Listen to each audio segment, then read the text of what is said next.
Welcome to the Genius Factory. Enjoy the video. You start by confirming the MacBook Pro port type, because using the correct cable avoids bandwidth limits and power issues. Once done, plug the docking station into power and watch the status LED. This confirms the hub is initialized.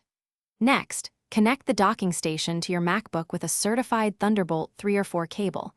Make sure it clicks. Doing this first establishes power delivery and display lanes so peripherals can enumerate reliably. Once the dock is connected, attach your external monitor and choose the native resolution to prevent scaling glitches.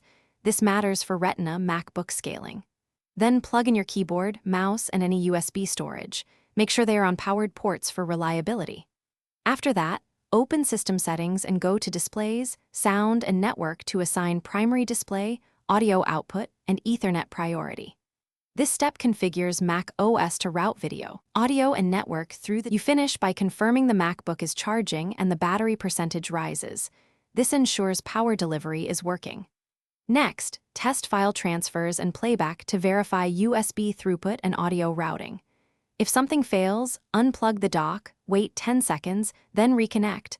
Often the hub needs a re-enumeration.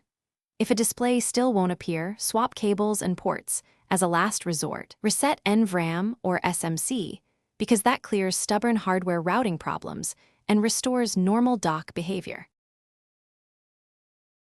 Thanks for watching. If you found this helpful, don't forget to like and subscribe.